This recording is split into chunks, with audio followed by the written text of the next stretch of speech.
Slack, you fucking moron!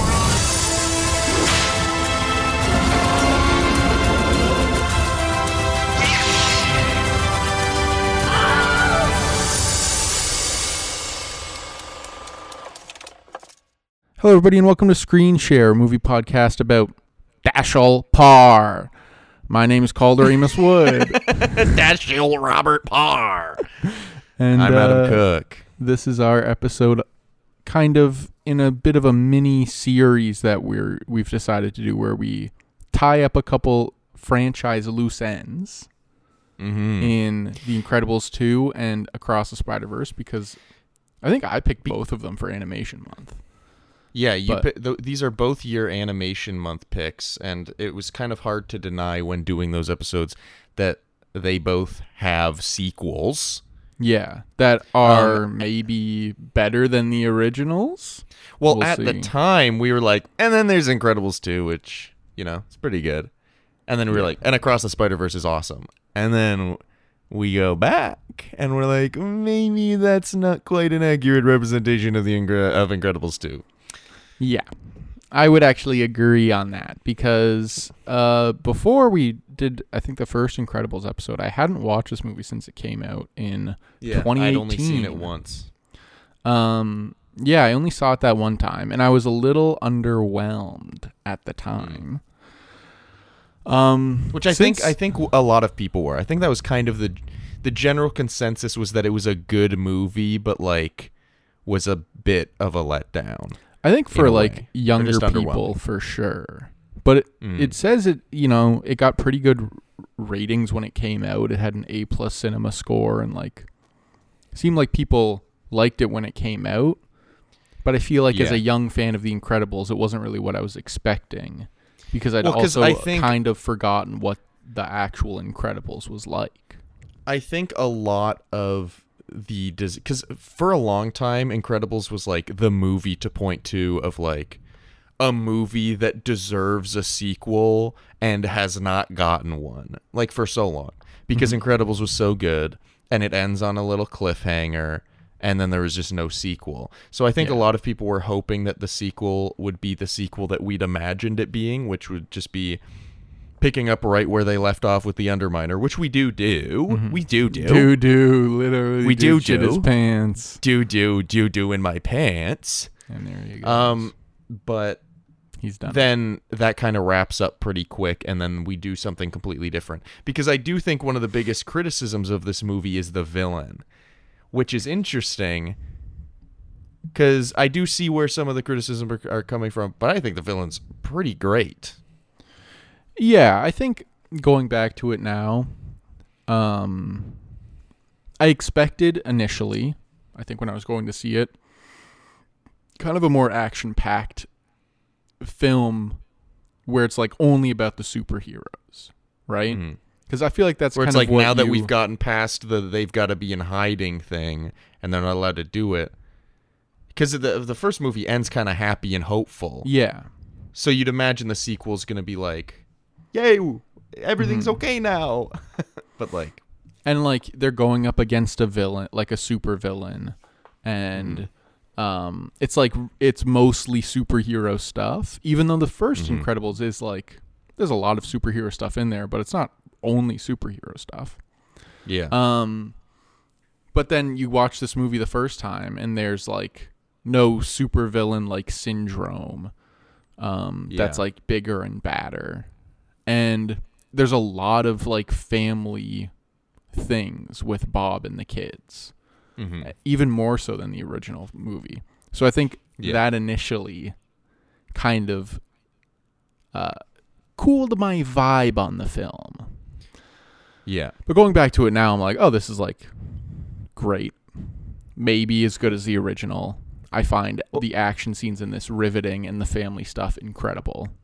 Well, because I found that's gonna happen. Warning, that's gonna happen multiple times, where we're gonna use the word incredible and then catch ourselves. Well, I did it 12 times while writing my notes, without thinking about it. But brother doesn't think. I think I had similar feelings when it came out, but watching it again, those things I look at as like, yeah, but those are things that made the first Incredibles good. Yeah. And then it's just also in here. And this movie just looks incredible. It looks so good. It looks so crazy. Yeah. Like the textures of the fabrics and the lighting and all the stuff that they like really couldn't do in the first one. It's kind of like the kids' rendering of the crappy looking animated movie in your head is like what they made this movie look like somehow. Yeah. Yeah, this movie looks like how I remember the first Incredibles. Yeah. And the first Incredibles looks good, but... Yeah, but you watch the first Incredibles and you're like, ooh, you know? Yeah, once in a while you're just like, oh, this came out at that time. In 2004. Yeah. I think it was 2 or 3, something like that. But this movie has the same director of the film, Bradley Bird. I don't know if it's Bradley, could be Bradford or Bradinsky. Or Brat. Maybe have something before you start talking. Or Brat? Is that what you were gonna say? No, I said or Brad. There it is. He did the first Incredibles. He did the Iron Giant, which we've already also covered. I shouldn't say already. Banger. Rat that fucking tooey. Big time. Mission Impossible: Ghost Protocol and Tomorrowland. And all, of course, this film as well. He's one of probably the more underrated directors in Hollywood, mostly because it seems like his movies are very difficult to get made. And he's a very tough person to work for. And his 2 live action movies didn't go very well. So it's kind of hard for him to like. And what were those? Mission Impossible: Ghost Protocol and Tomorrowland. Ghost Protocol, I think, is like pretty good. It's the one where he climbs the Burj Khalifa. There's a sandstorm. Tomorrowland, not though. Yeah, I haven't seen Tomorrowland in all fairness, but it's, I think, a movie based on a section of a Disney theme park. Yeah. Giving early wish. Just because you can do it with Pirates of the Caribbean does not mean you can do it with Tomorrowland. And George Clooney. Oh my god. And Oprah, I think. Is Oprah in that? No, I think you're thinking A Wrinkle in Time. Yeah. Which I think released at similar times and are look like the same movie to me. Yeah, there's like a handful of movies where I'm just like, this is all the exact same stuff. Yeah. Is it? That's not a Fanning. That's someone else. I looked up Tomorrowland. Tim McGraw's in it. And Catherine Hahn. Good for him, I guess. Tim McGraw? What do you think about him in 4 Christmases? Anyway. But Brad Bird is like, has made obviously some of the best animated movies of all time. Maybe 3 of the top 10 best Pixar movies of all time in Ratatouille, Incredibles, and maybe Incredibles 2. And then obviously The Iron Giant, which is like, I don't know if it's a cult classic anymore, but like one of the... I think it's just considered a classic at this point. Yeah. Kind of like my mixtape. Can you give us a taste? It's very quiet. That was my taste. Oh, okay. Yeah. Wow. If you listen closely, there's something. Yeah. You have to turn your volume all the way up and be in the quietest room on earth. So this movie, as you said, picks up exactly where the last one left off, which is kind of something I really like. Because the thing watching the original Incredibles, I always thought was like, what the fuck happens? They like finish in the middle of a big fight. And there was also the Incredibles game, Incredibles: Rise of the Underminer, which I did used to play when I was a little boy, but I don't think I ever got past level 1 because I didn't know how video games worked when I was 7. So I would just like run around and smash things, and then when the enemies were gone, I'd be like, I'm fucking bored. It would say, go to the right to continue the game, and you'd go, I'm done. And I'd be like, oh, play NHL 05 instead. But which I'm guessing that game has since been retconned by this film. I assume so. I don't know. I looked up a playthrough one time, and I was like, oh, this is not how I remember the game looking. But I love that it picks up exactly where we left off, because Mm-hmm. the ending of the original does give so much it builds on the world, I guess, by being like, these characters continue on with their lives instead of giving us like some sort of finale or like hard finish, kind of like this movie does as well. Well, not only would it kind of feel a little bit disappointing and lame if the movie was just like, and we pick up a few years later. So it's like, oh, so we don't even find out what happened after all that, after the cliffhanger. Yeah. And not only would that be disappointing, but also like, it's also just great to start the movie off with a massive action sequence. Yeah. And doing a massive action sequence that we already kind of are familiar with it happening a little bit, because we saw the beginning of it before. Like, it just kind of makes sense. And I do like how technically the start of the movie is Tony getting his brain wiped by Rick Dicker. I can't believe they got him back for this one. Rick Dicker. What a name. Technically, I'm guessing Rick is short for Richard. He could be Dick Dicker. Yeah. And anyway, just you know, they that. always put boners in Pixar movies and penises, and they always make people eat each other out in the Pixar movies. It's true. They always make people lunchbox in the Dicker is a Pixar good movies. Character. I do think he's a good character. I kind of like him. I do as well. But anyway, it starts off with Tony getting his mind wiped, which is kind of a fun way to kind of be able... I mean, it sets them up to be able to explain that later, which creates a fun dynamic with, like, Violet and whatever. But, like, it also introduces it's kind of like us the back news into stories. the previous. Yeah. Like the news stories in the original one, where it's like slowly bringing us back into the world, but doesn't have to obviously do the entire explanation of in 19 whatever the superheroes did this and then whatever and now they're outlawed. Yeah. Like, it doesn't like have I to feel do like that I could whole show thing. someone who didn't see the first one this one, and that little Tony introduction of him being like, I was gonna go on this date with this girl and then I shot she was a superhero. Like, I feel like That's a that good would character. be enough to get in. You gotta add that to your reel. Okay. But yeah, the whole like action sequence at the beginning is just incredible. I will say though, if they're so worried about revealing their secret identities because superheroes are illegal, why are they saying their real actual names to each other in front of tons of people while saving the city? Because the kids don't have fake names. Yeah, but Helen and Bob still call each other Helen and Bob while they're fighting crime. So, like, someone could hear Dash and Violet call each other Jack, like, they call Jack, Jack, Jack, Jack, and then they're like, Violet, and it's like, Bob, get over here, and I'm like, guys, like, someone could be like, wait, I know a girl named Violet who's got a brother named Dash and a dad named Bob and a mom named Helen. And Can we put the CinemaSins counter on the screen? That was just, like, one thing. There's a couple of those in here where I'm just like, same with, like, when they're fighting the superheroes with the goggles at the end, and they knock them out, but then they leave their goggles on them on the ground. And I'm like, it's a great time to take them off right now, actually. But, like, those are the only two things where I'm like, that's just like whatever. You know? Oh, like when the kids are trying to escape, you mean?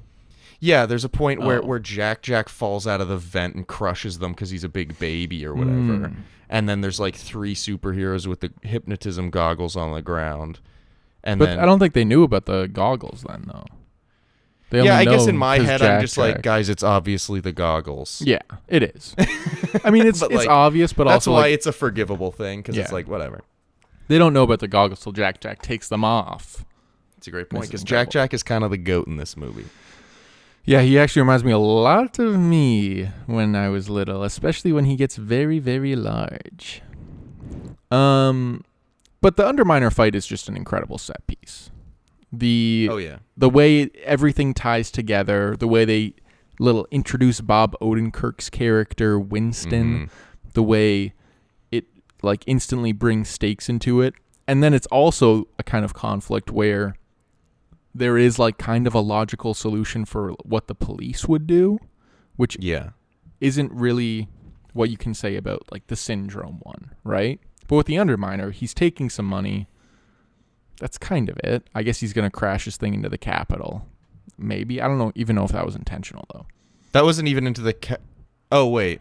Like I don't know what that building is, but yeah, like Town Hall or. I think his plan would have been just to because the Underminer escaped in the Little Drill, and then Bob and Helen tried to stop the big drill from hitting the City Hall or whatever the fuck that building was. But I think if Bob and Helen hadn't messed with his plan, the Underminer probably would have just drilled the big drill away. Yeah. And just left. Which I didn't even really realize. The Underminer just escapes and then stays escaped. Yeah. But like, whatever. But when they're being interrogated by the CIA guys, and it's like, what do you think? You just want us to not have stepped in? And the guys are like, we have like infrastructure in place here. Like insurance would have paid for the money because we know that like people are robbing banks.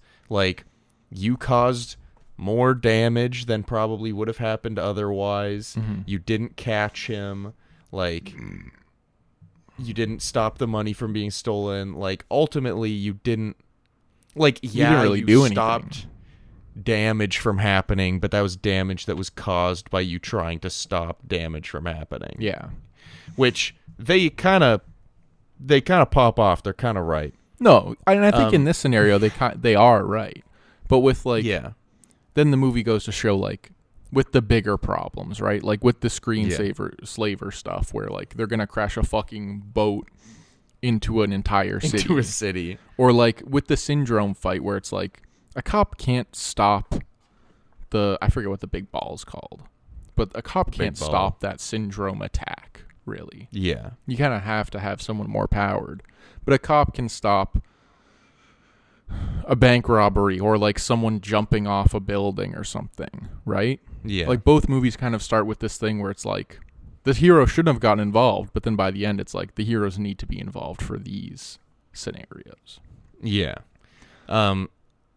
I do find it kind of funny and sad that the first movie ends on kind of a we're all together as a family. Everyone's like not ashamed of their superpowers. And you know what? We're going to fight this big bad guy together as a family because everything's okay now. And it's like, cool. And then it actually turns out that like pretty swiftly after that, like within the next 24 hours, like their program is gone. Like the superhero program's gone. They're living in a motel. They're donezo. Superheroes are staying banned. Like they're frustrated with each other as a family. And I'm like, like it's funny and sad that like the first movie ends on such a hopeful, happy note. And then it's like, no, actually, it kind of goes downhill immediately after that. Yeah. But like, I think that's the thing that makes The Incredibles so much better than most superhero content, which is like, it's actually about the people.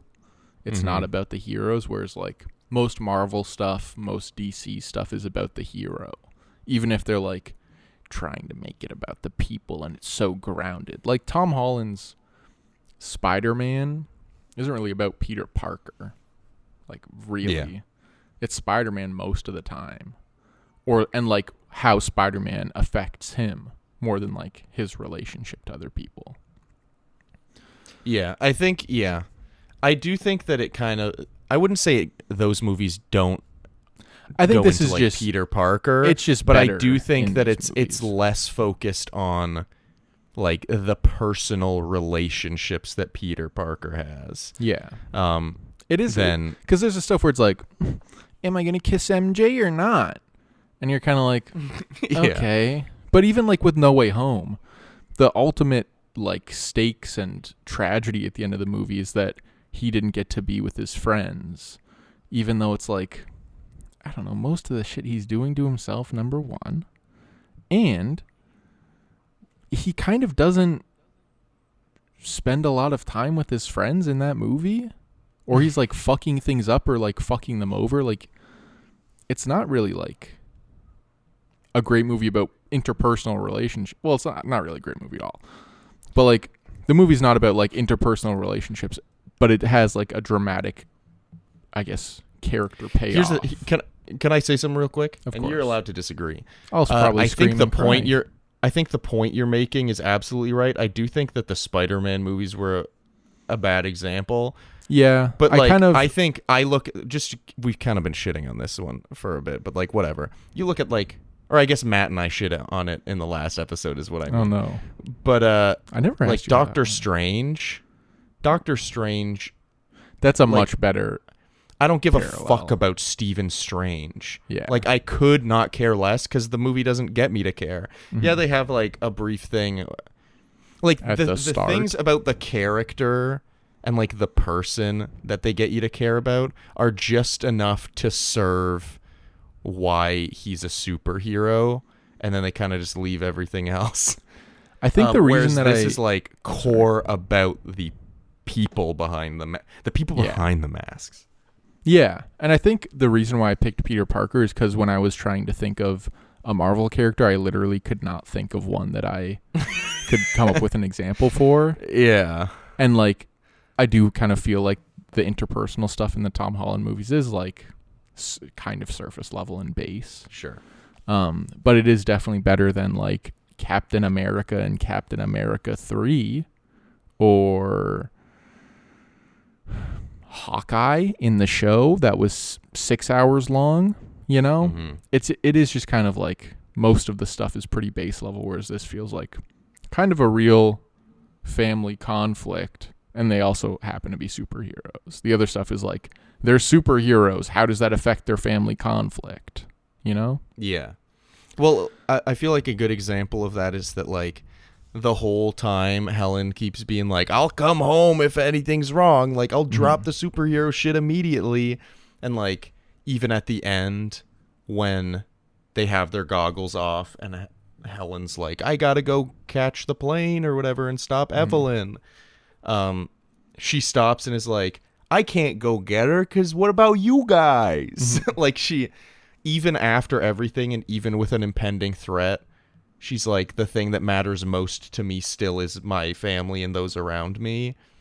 And it's not, and like really she only was focused on the hero stuff because Bob was lying to her, kind of. Yeah. But like, it's not until they're like, no, like we're okay. Like, I'm just explaining the movie, but like, I feel like that's a good example of like it being about the characters, because I feel like what they could have done is just made her be like so invested in going after Evelyn because that's what the movie's been building to. But instead it takes a moment to be like, to kind of recenter what her true values are as a character. Yeah. And I feel like that's something that these two movies do so extremely well.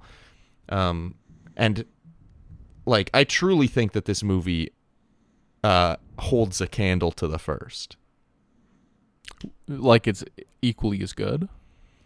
Like it at least it like stands up. Yeah. If that makes sense. Like it's we'll get into whether it's better or worse or how much better or how much worse, but like at the very least it's a worthy sequel to a near perfect movie, which is already a great kind of feat.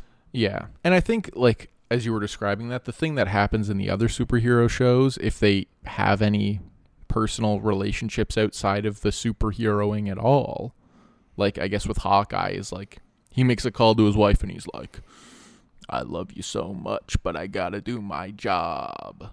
You know? Yeah, I feel like they're like telling us that he loves his wife. Yeah. And it's like, okay. Instead of showing us. Show don't tell is what they always say. Which, like, I will say in this movie, there are a few times where I'm like, Bob, can you not just be happy for your wife? Like, he's just so jealous. He cannot. He's been up for 48 hours. Yeah. But, like, I feel like that, once again, is, like, just to show his character.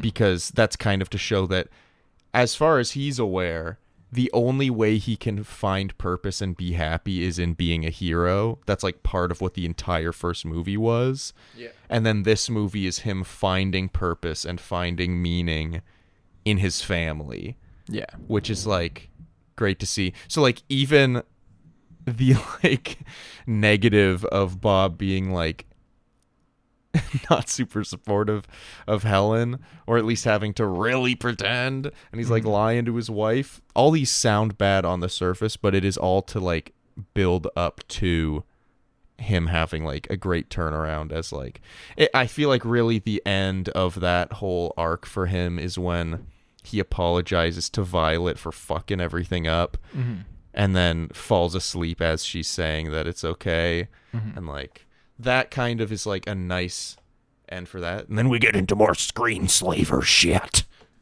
Which, let's talk about Winston and what's the fucking Evelyn. Evelyn. Sorry, I forget names sometimes. It's not my fault. It's my brain's.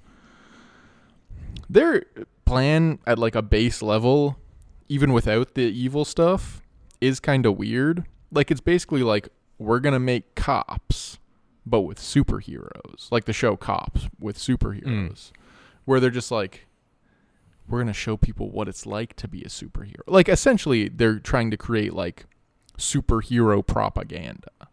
Right? Yeah. To try and bring them back into legality, which is kind of a strange thing. Yeah. And it's like a very 21st century thing. And I feel like this movie does have a bit of a, like, not maybe story timeline, but like world timeline jump a little bit into the future, where like I feel like the technology is it's kind of like this more modern, a little newer, but still not out of the 1900s. Like it's like a 60s or meld 70s. of, I mean, the first one was too. It's like a meld of like futuristic tech. Well, it's kind of like, just to use a recent example, it's kind of like Tomorrowland. Fallout a little bit, where it's like there's futuristic tech, but there's some stuff that is still dated and in the past. Which I think is like a fun thing to play with. I have not started watching the show yet, but I saw that you've been watching it. I have been. I think I'm 3 episodes in. It's the first TV show I've watched in a long time. And you liking it? Yeah, I am. You know, I played one of the games to about 25% completion, so I'm kind of deep in it. I've started 3 of those games. New Vegas 3 and 4. Yeah. I think I started 3 and 4, and then at one point I was just getting repeatedly killed. Because I went into an area I shouldn't have with a bad gun, and I couldn't get out of that area, so I was just kind of gave up on it. I think I just don't know how to play video games generally. I think weirdly a big part for me, and maybe people who are fans of the games would dispute this, but like I feel a little bit like the setting and the environment all being like kind of gray brown, like a wasteland, whatever. Yeah, it being a wasteland kind of just makes it hard for me to like remain engaged in a weird way. I think that's fair, but it's no Zelda. Tears of the Kingdom, Breath of the Wild. So I was gonna say it's no Ghost of Tsushima. So basically, what this movie felt like is one half of like kind of like the Batman, where she's trying to figure out this kind of dark, Helen is trying to figure out this dark plot, and then one half like Daddy Daycare, where it's just Bob kind of fucking around with the kids and like trying to figure out how to be a father. And I just very much enjoy that combination. Yeah, it's a good combination, and it's kind of fun to actually see like kind of a like the superhero detective kind of thing, because we saw it in the first one with Helen figuring out the syndrome stuff, but like we as an audience already knew the syndrome stuff. Yeah, like because we saw it with Bob. Like we get a little bit more revealed as we go, but like for the most part we're just seeing Helen figure out something we already knew. There's no real mystery. Yeah, with this we're like actively along with her the whole time. Yeah, and I guess in a similar vein to that, do you feel like the twist is good? Like the first time you watched it, were you kind of surprised by the twist? Personally, I'm not like a guy that's looking for twists all the time, so like I'm not a guy who's looking for twists either. But like coming back and watching it, I'm like, the twist doesn't really matter, but I feel like it could, I guess, if this was your first time watching it. Yeah, I will say on a repeat watch, I do think that it's like, it was interesting because I was like looking for signs that Evelyn was screenslaver, and there are a couple like just in her reactions and like some of the things she says. Well, also and I'm sure like, there's like more visual sneak or like in her hints first as well. introduction, she's like, or mom and dad could have gone to the safe room, right? Like that's like one of the first things she says. Yeah. So if you know it, you're kind of like, oh, I guess that makes sense. Yeah. I think at the time I remember expecting a twist simply because I think at the time it came out, that was kind of like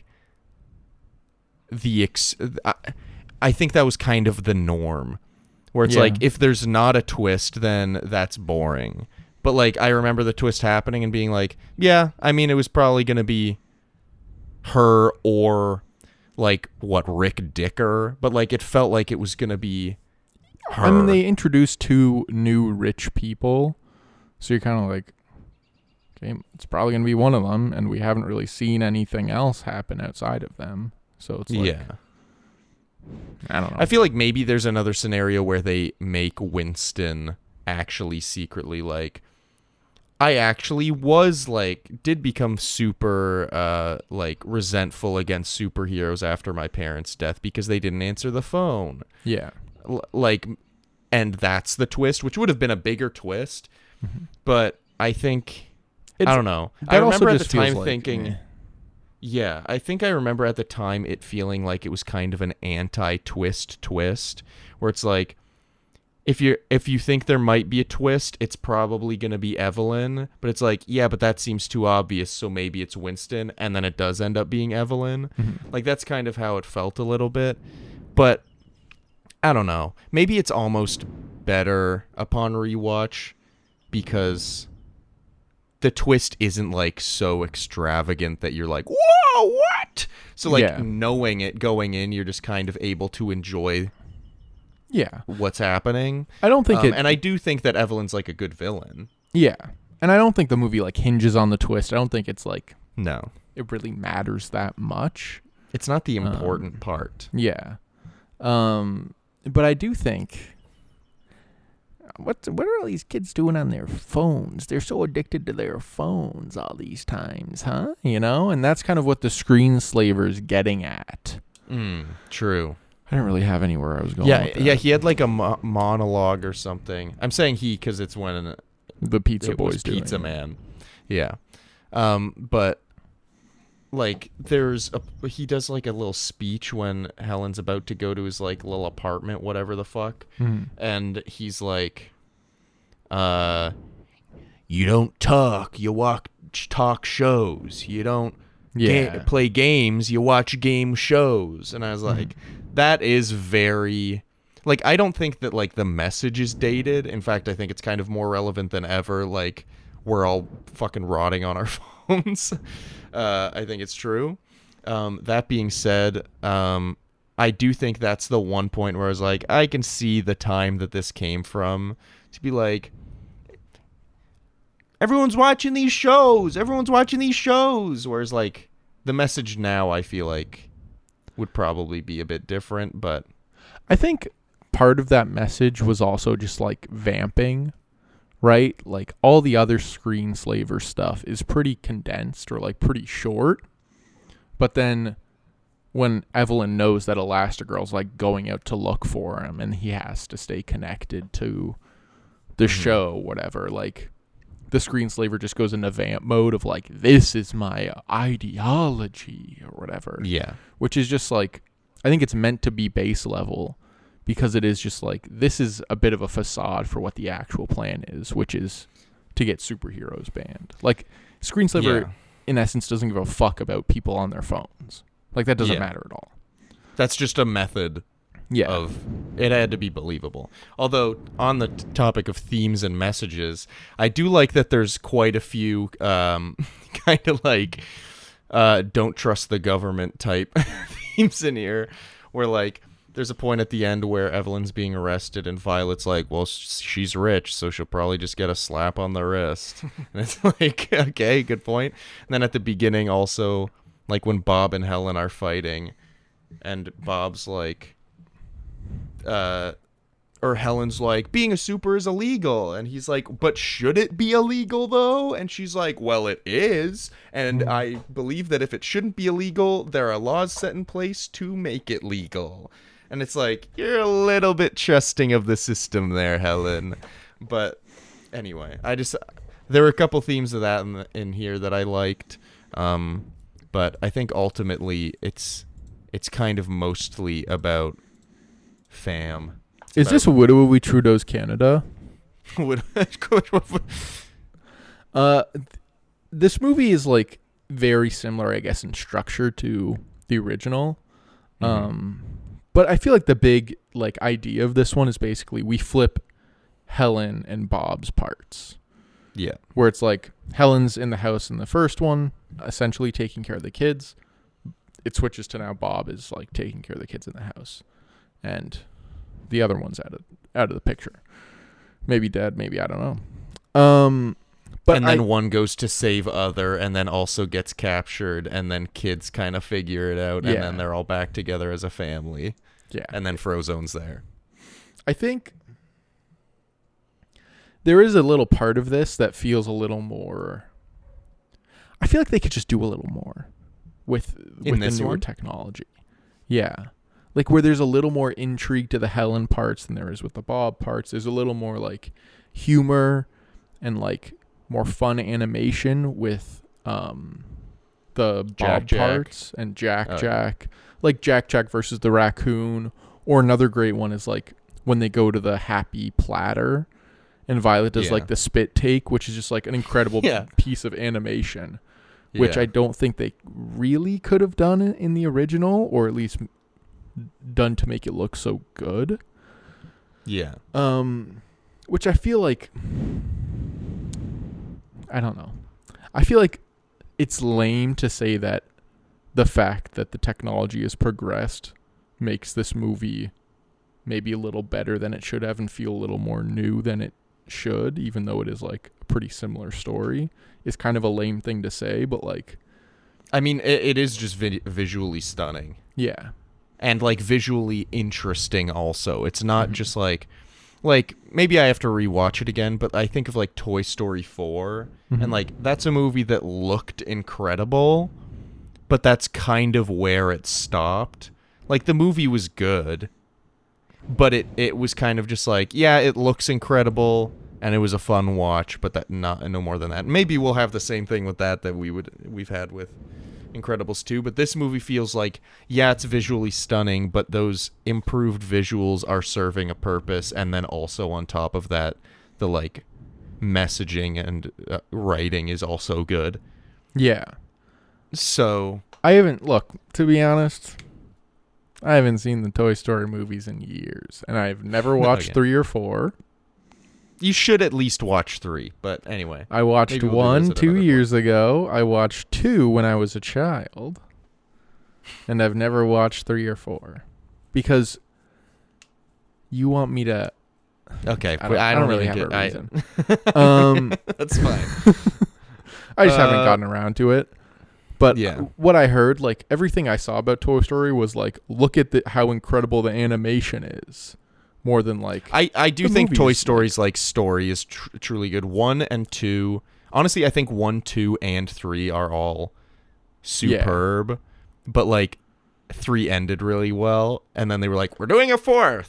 Well, isn't 3 where they're like going into the fire pit or something?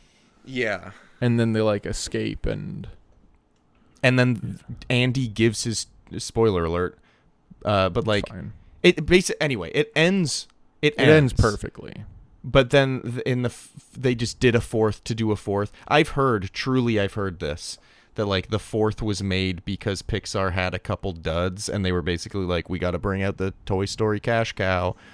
And then they kind of had a bit of a resurgence, and now they're doing it again. They're making Toy Story 5 because they've had a couple. Well, this one was an absolute fucking cash cow. I didn't mention the box office earlier on. Oh, yeah. But The Incredibles 2 made $1.24 billion. Holy hell. What was the budget? $200 million, which, you kind of expect for like a tentpole animation movie. Yeah. But that is massive. That is massive. I don't know if Pixar's had a hit since. And I think the last time that we went through the Pixar movies, we were kind of like, why is this not showing me the filmography? We were kind of like, oh, and then they did Incredibles too. Like, blah, blah, blah. But like, yeah.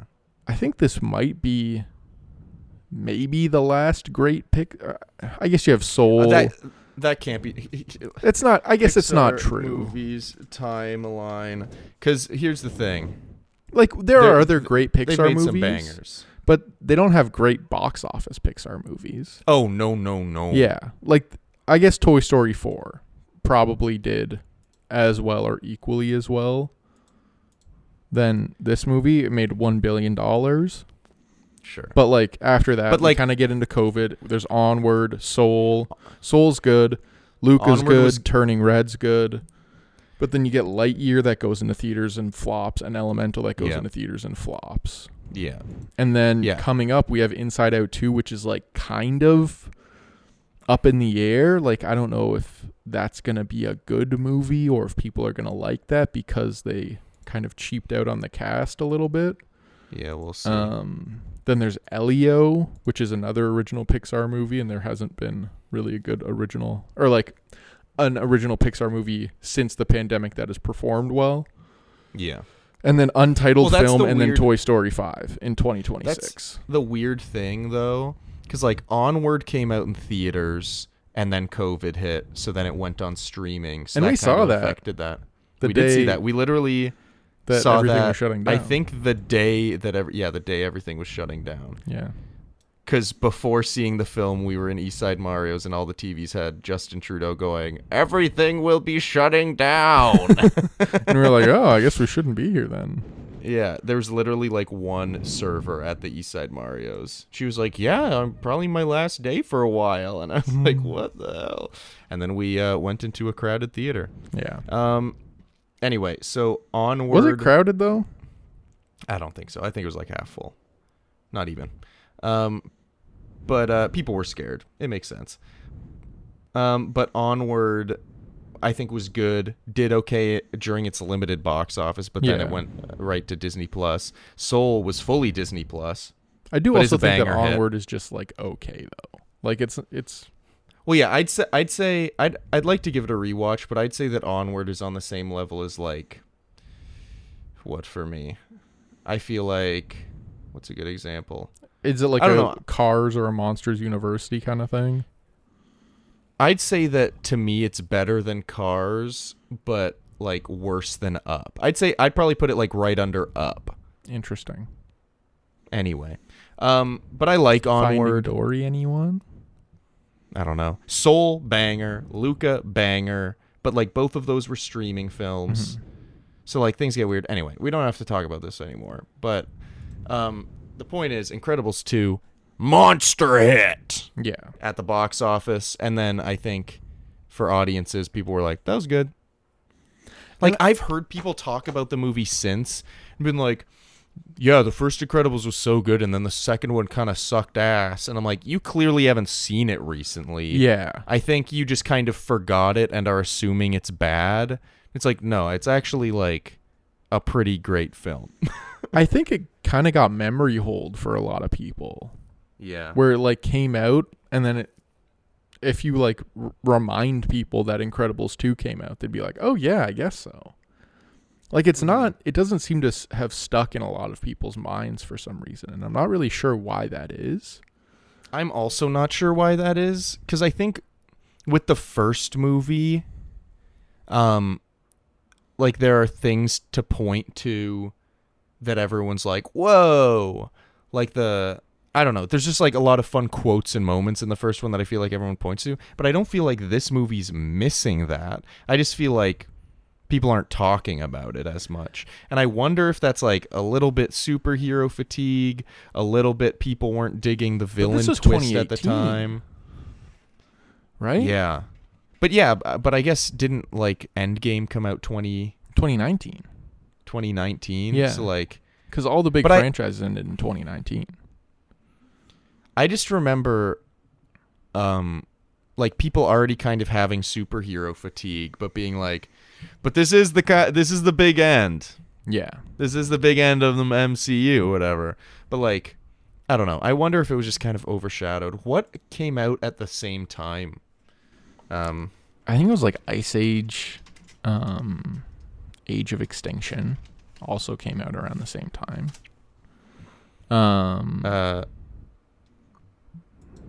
We're also looking at why does this not give me the actual thing? But it was like, it's kind of a weird box office. Oh, weekend, movies if I released in remember. June 2018. Tag, Game Night. Ready Player One. Ready Player One is good. We should do Ready Player One. Can I ask you a question real quick? Sure. And this is going to be a pause. Can I go to the bathroom quickly? Yeah. I'd Okay. say don't stop recording, Okay. but just go. I will try to be quick. Okay. Is it a shit? Yeah. Fucking. All right, we'll be right back. Wow, if I was a superhero, my name would be Dumbo with what I just did in there. Yeah? Yeah. Cover everybody in your shit? Yeah. I'd be like Extrude or whatever. What's his name? I don't know. Hucker? Hucklucker? Dick Oh, Dicker? the reflux guy? Reflux. Big time. And Which his real name is I Gus like how- Burns. I like how when he introduced himself, he was like, I forget exactly what the line is, but he was like, power or condition, like medical condition. I don't know. He's like, It's I good. just say that to put people at ease.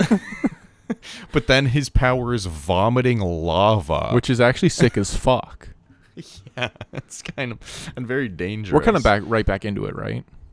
Yeah, we're already in it. Another thing I love Um, about this movie is those superheroes that they show us at the end are just very fun. Their characters are Mhm. so interesting, their personalities, and also their powers are interesting as well. Like, They somehow find a way to introduce like 7 new superpower heroes and have them all be interesting. like Brick, who's from Wisconsin, or like the Crusher guy.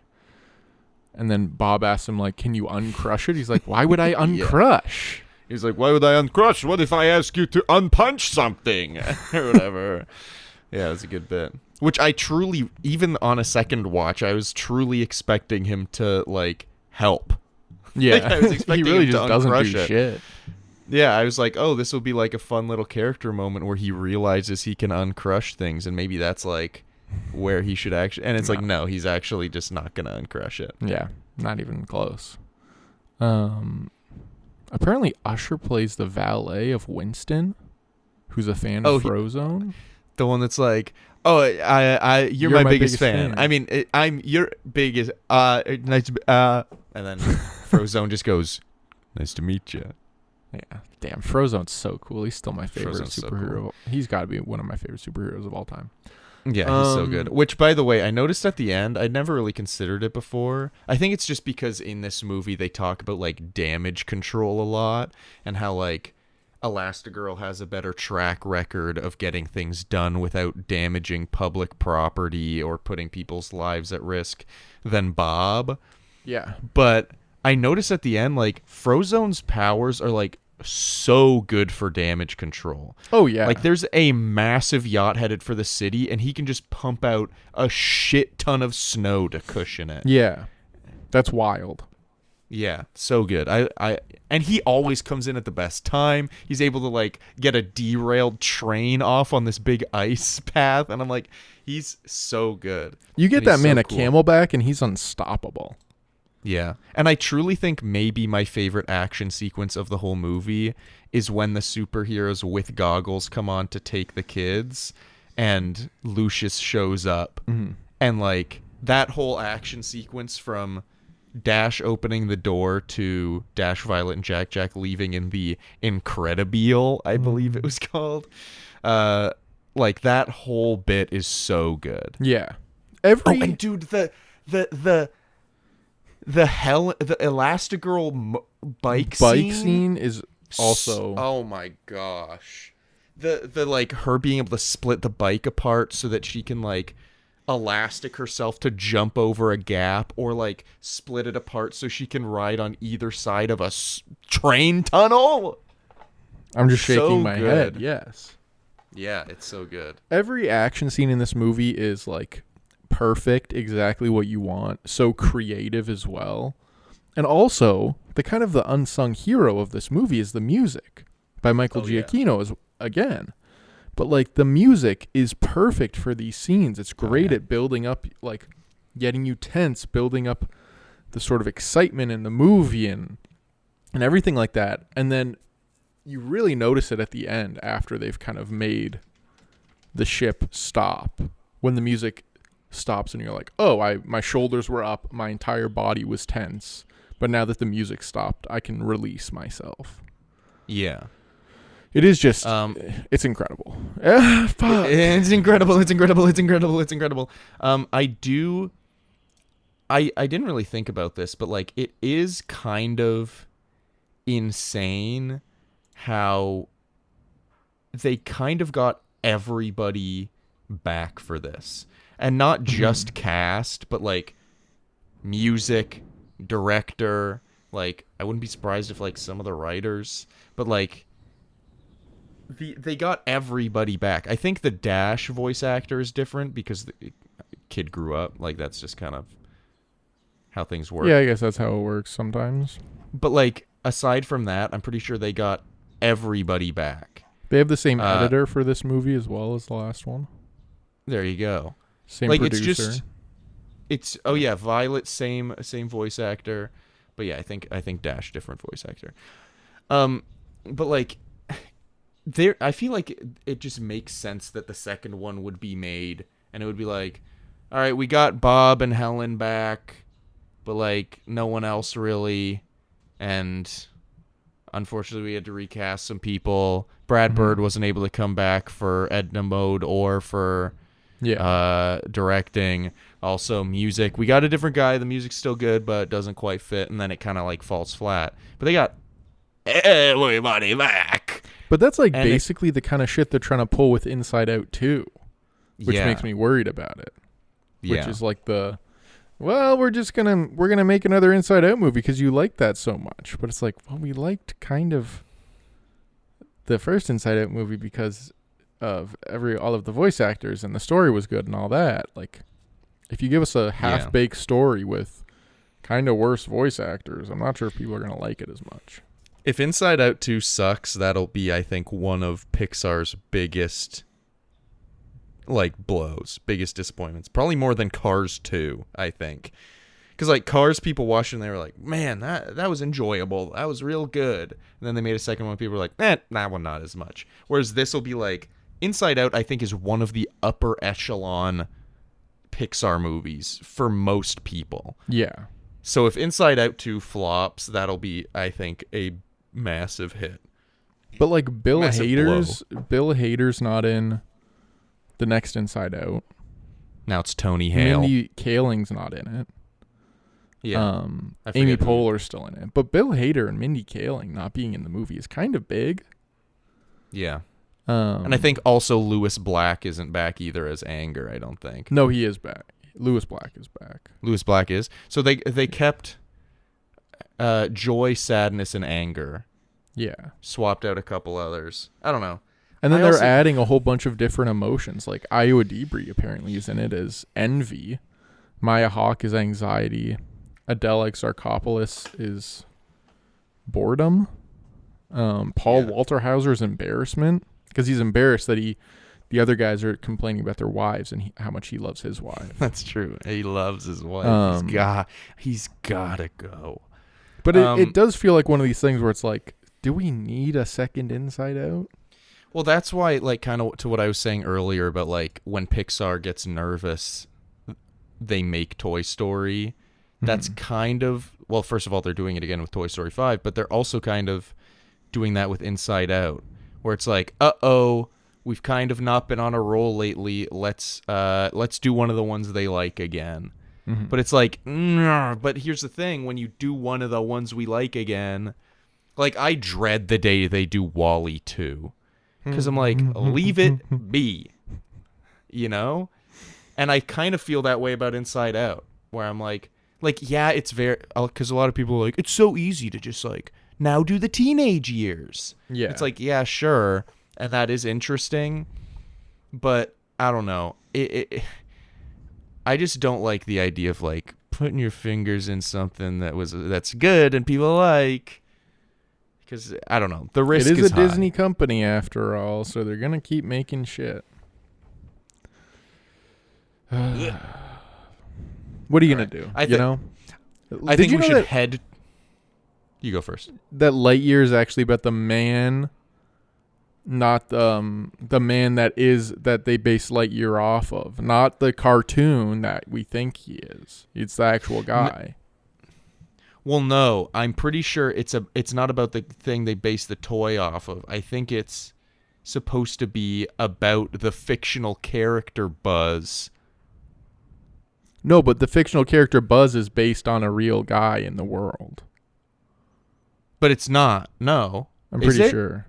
I'm like 90% sure. I saw an interview with who voices Buzz. It was Chris Evans In Lightyear, yeah. in Lightyear. Yeah, Chris Evans went on, I think, Jimmy Fallon, or maybe Jimmy Kimmel, and he was trying to explain it. He was trying to make things clear and then just made it worse, where he's like, this movie isn't about the toy we know, and it's not about the real Buzz Lightyear. It's about the character Buzz Lightyear in the show that the toy's based on, if the show was real.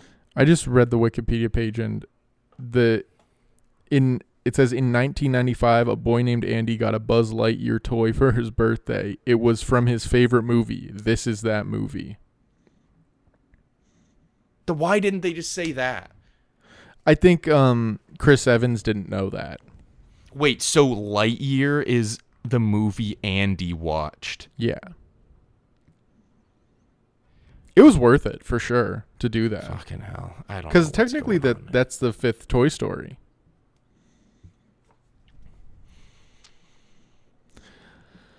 I think we Anyway, should head towards wrapping it up. I do have a handful of questions for you, but let me just see if I've got anything kind of crazy for you. Oh, Edna Mode continues to be one of the all-time heat check characters in animated movies.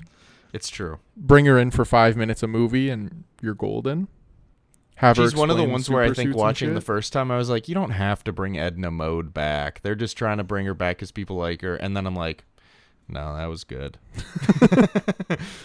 We didn't fully talk about like the Jack Jack raccoon scene, which I think is like, at the time I watched it, was probably one of the things that stuck in my memory. Mm-hmm. Is like Jack Jack fighting this raccoon, because it is one of the few scenes that is just kind of pure fun in the movie, where like there's no real plot implications to him fighting this raccoon, but like you get to see all his powers, you get to learn about this character, and like it's a very creative scene, which is essentially like a silent film. Great part of the movie. And also, it really gave a lot of content for a certain subreddit that is managed by... Wait, the Jack Jack scene? No, the movie! Goodness me. You needed to have some sort of transition there. You're like, the Jack Jack scene with the raccoon was a lot of fun. Also, gave a lot of content to a certain subreddit. It's like, you gotta have a transition. I feel like the record will show me innocent. But I would be remiss if I didn't have to talk about r/Elastigirl. The people are begging me to. Which this movie's impending release is kind of responsible for that. Yeah. So it's responsible for maybe your claim to fame. I'll put that on your gravestone. All right. Your family will be like, what the fuck? No, don't do that. I'll be like, I have to. He was a Reddit moderator. Dude, I checked the subreddit for the first time in a while recently. Yeah. And just dead? like so many flagged posts that I had to delete. How many subscribers are you at now? Over 50? I don't know. Let me check. Last time I 50,000, checked, it was like 50. Wow. Right Might now have it's at topped out. 57.1 thousand. Wow. Yeah, there are rumors that they're going to make an Incredible 3. Like, very vague. Maybe they're going to do it. Jesus Christ.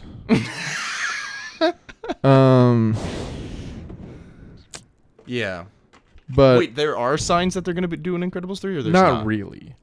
Mm. But there are the things where it's like, maybe they'll do an Incredibles 3.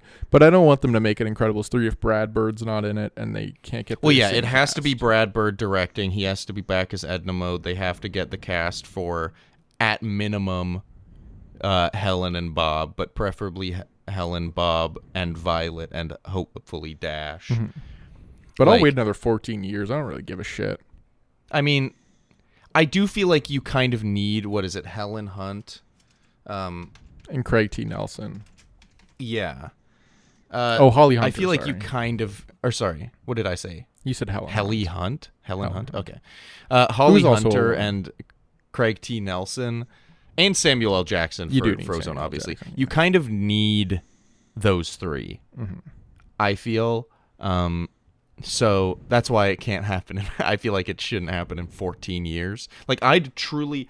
Dude, it would make so much more sense to me if they were like, we're doing another Incredibles, than if they were like what they are doing, which is saying we're doing another Toy Story. Because to me, first of all, Incredibles 2 came out before the last Toy Story. But also, I don't know. I just feel like... Well, actually, I wonder if they thought about that and then were like, yeah, but people are kind of... There's a lot of superhero content out there. But the thing is, nobody does it like The Incredibles does it, do they? Yeah, and I think Brad Bird's a little distracted. He's been trying to make this like movie about the San Francisco earthquake in 1916 or something for like 20 years. Dial it And no one's really letting him. But Dial it Craig back. T. Nelson is 80 years old. He is an absolute boom job. And he kills it in this film. Yeah. I guess he Especially was when he's getting all angry. 72, 74 when they did this. Holly Hunter's 66 currently Yeah, this so guys, day. get another one out. Get another And one Sam out. Jackson is call it a always older trilogy. than you think. Give me your guess on That's how true. old Sam Jackson is. I'm gonna guess 72. 75. Oh wow. Yeah. Born on almost Christmas Day. Is he the Lord's gift to us? December 21st? What in the hell? And the People L who are stands born for close to Leroy. Christmas do not deserve to live. Jesus I take that back. Christ. The L stands for Leroy. I mostly said that joke because of your wife. Yeah, but call her my fiance one more time. See how fast this knuckle sandwich gets in your mouth. See how what it was quickly that I you was about to eat. call her your girlfriend, and then was like, wait, that's not right. And then anyway. You're a fucking pervert. Hopefully And a Elio's dumbass. decent. I hope Elio's decent. It looks interesting. I like it. I know they say in this movie. This is my question period now, so you're kind of cut 'Kay. off.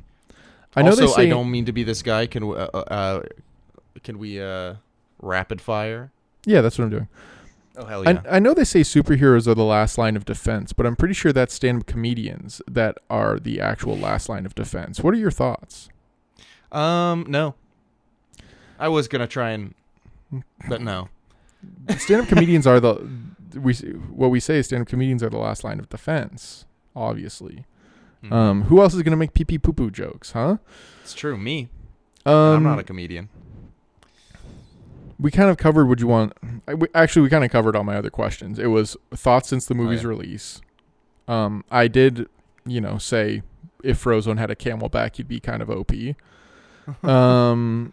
Would you want Incredibles 3? Is the twist predictable? Maybe one last question in here.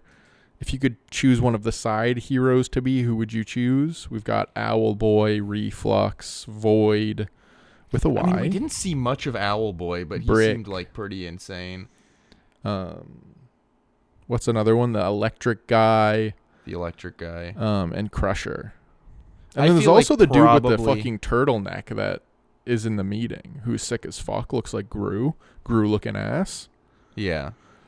I'd probably say the fucking what What I does he do? immediately forgot it. Oh, the reflux. That Just 'cause, actually is like, like basically what you are now. Well, that's the thing. I'm like, it would be funny to be able to barf up lava. Like, how helpful is that? Not really. But I mean, it's kind of like basically do that Torbjorn's already. alt. yeah. And when I do alt as Torbjorn, I usually say I'm going to splooge. So I don't know what Brick's power really is aside from he's big and strong. I thought that while watching because he starts fighting Mr. Incredible. And I was like, I think he's just a bigger, stronger Mr. Incredible. Yeah, but like, he's gets when they knocked go out in a back to him, punch. Brick is beating the fuck out of Mr. Incredible until like Helen comes along and starts choking him, and they take his glasses off. But like, whatever. I like Void. That seems like a fun Void is power. pretty rad. She's kind of bad at it, but yeah. Well, she's but new. You it's a know, they cool were in power. hiding. She can't practice. That's true. That's true. I have a couple notes before we get into Adam Driver and then ranking. Okay, give them to me. I thought we were going to rapid fire, but it's okay. I'll agree with you. Wait, I thought you were done. Yeah, I am That done. was the last I one. just find it Okay. interesting the way you're doing things right now currently. The city that I think they Whoopsies. bring Helen to a different city than the one that they're in when they do Underminer shit. Yeah, I I'm think pretty there's sure. 3 different cities. Okay, because one of them was called New Urbum, which I thought was kind of a fun, like... That's like the big one where they find the screen slaver. Yeah.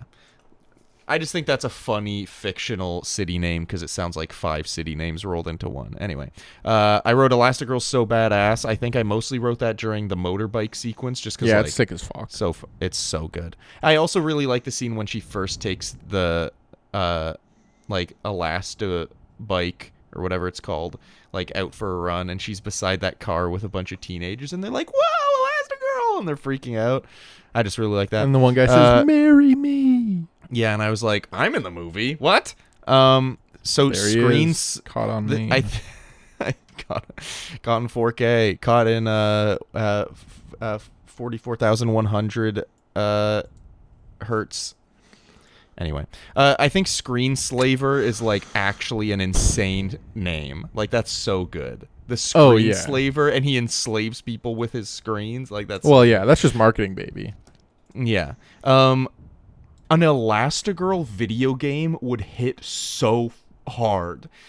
I thought this when she, like, slingshot herself and then went into, like, not even parachute mode, like, hang glider mode, and was, like, flying through the city and then, like, used her elasticity. Like, you could literally just reskin the Spider-Man PS4 That's game. what I was thinking. Yeah. And that would be an incredible Elastigirl movie, and now I want it. The closest thing we have is Lego Incredibles. That's not it. Wow. And you heard it here first. He's the foremost expert on Lego. It's true. Dash trying to fire a missile out of the Incredibile at an event with many people attending in a small space. I was like, and then Bob takes the remote and is like, "I'm not letting you fire a missile. It's dangerous." And it's like, it's not just dangerous. You know that will kill people. It's aimed at people. Yeah, but he wants to fire the missile. Anyway, I really like Lucius making balls of ice for nice. Jack to gnaw on, and I was like, that's actually a pretty good solution to your problem there, because he can just keep doing that. If he has a camelback. Yeah. Oh yeah, at the very end, the final scene when, like, Tony and Violet are going on a date and the whole family's in the car, but then they see a car of some guys with pistols shooting them. And then Violet's like, "I'll be back in a minute, Tony." I feel like that's Bob, way too obvious. Helen, Jack, and Dash can handle it. It's a car with a couple guys with pistols. You're gonna be fine. Violet can go on her date. Yeah. Anyway, and yeah, it's like very obvious. Anyway, that's the last of my notes other than my overall thoughts. Mr. Driver, what are we thinking? Adam Driver's voice. He could probably do the Bob Odenkirk character, which, by the way, Bob Odenkirk kind of perfect for that character. But I feel like he could do And Catherine Winston. Keener are also good for Evelyn. True. So yeah, maybe him. He could probably do a pretty good Rick Dicker. Oh, that's a pretty good call. That's a good call. Who else is there? One of the other superheroes. Frozone. I don't know. Just No. kidding. No, I don't think he could do Frozone. Maybe he could do like. Actually, I don't even think he should do any of the other like alt superheroes. I think like probably Dickers Yeah. is the pick here. Adam Dicker. That's what they say. But for ranking, you got to put this on the list first, my brother. Yeah, this is going to be interesting. So, do you even know where we put? I checked. Okay. So here was you don't know this, but here was the situation for Everything Everywhere All at Once. We listened to your thing for the first time live on the pod, and we were both like, You like "Whoa!" I was like, oh shit, I shouldn't say that. Yeah. That's sick. But without saying too much, because we don't want to talk about last episode too much, but we basically were like, man, he kind of missed the whole point. But we were like, we got to respect his. Matt was like, don't take my opinion into consideration. Don't even think about mine. And I was like, no, we're what going Matt to. would say. Yeah. Yeah. So we kind of went to where you put it and then where Matt and I kind of wanted to put it and tried to even it out. So it landed at 20. Where did you guys want to put it? We wanted to put it right above 7. Oh, I would have So killed at myself, 10. actually.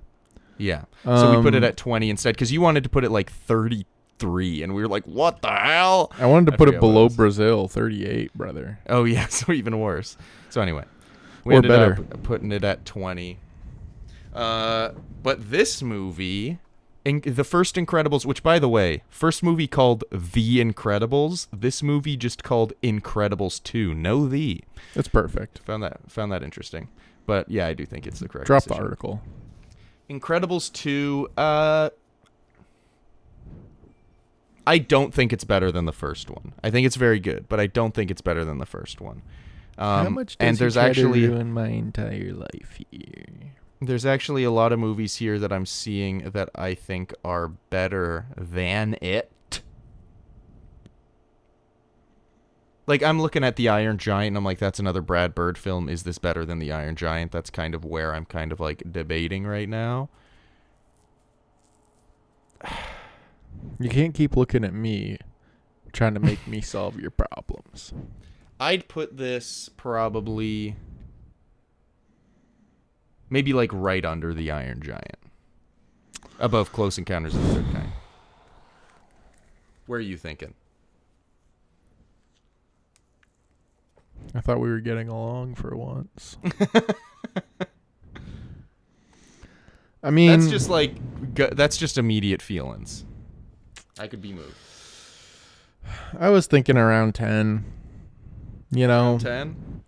it's looks incredible. Great story, fun throughout. The pacing is Stellar. fun, fast, quick, gets the people going.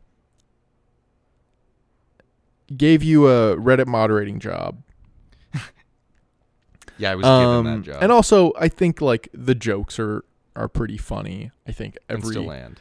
I think the characters are like very consistent, and Mm-hmm. the action scenes are like up there with some of my favorite action scenes in any other movie, live action or animated.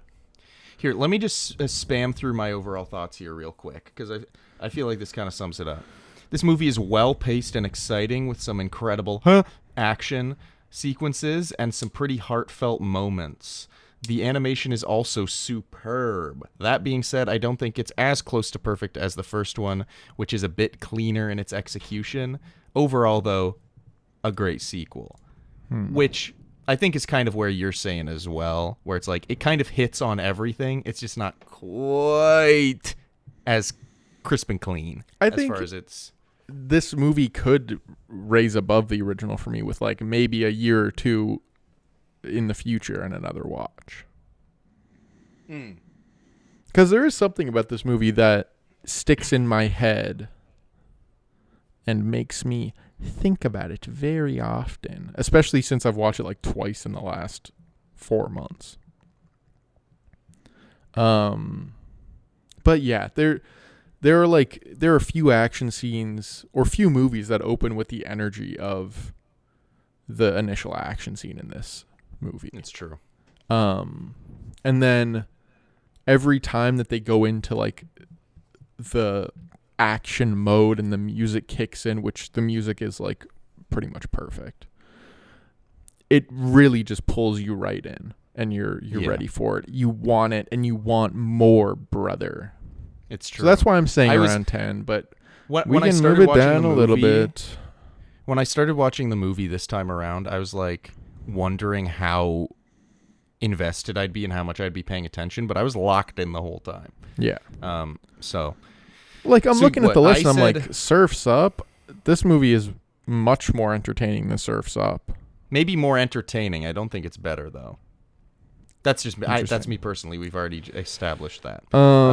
So I said under Iron Giant at 24. You said above 7 at 10.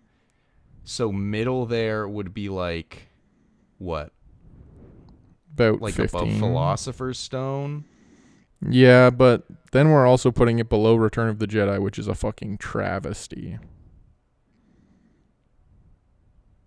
Is it? Then can we put it right below Surf's Up then?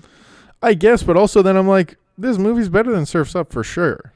We have to compromise, brother. I know, we're trying to compromise, but I'm telling you... I think 15 movies are better than this movie, man. This is the trouble. This is what we committed to when we said we're going to put every movie on one list into... What are we at now? 68 films? Goodness gracious. This will be 69, bitch. No, this will be 68. No, this will... Oh, no, 68. Fuck. Across the Spider-Verse is 69. Hot. We can put it under Surf's Up, but I would like my people in my coalition to know that... I can type it in for you.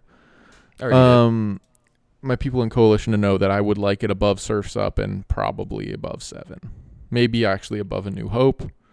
Maybe honestly above Dune. My ranking is above Dune.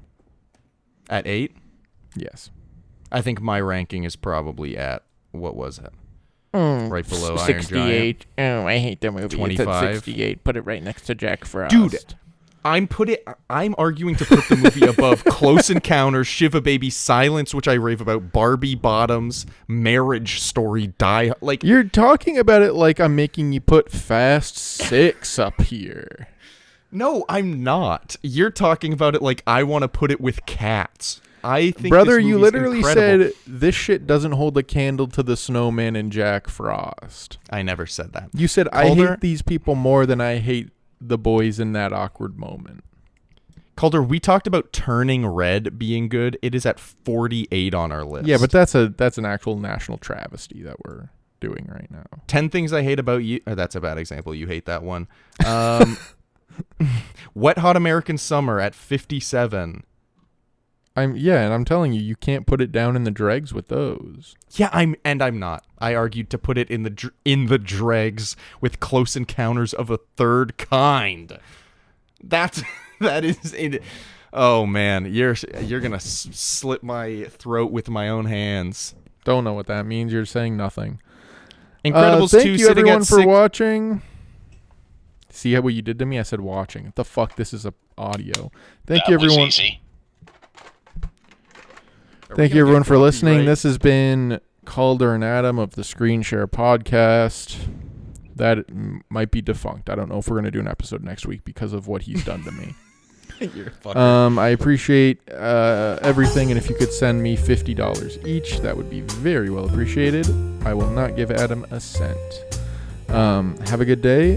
Thank you for listening, and leave a comment on what you thought of the film. Bye-bye. Bye.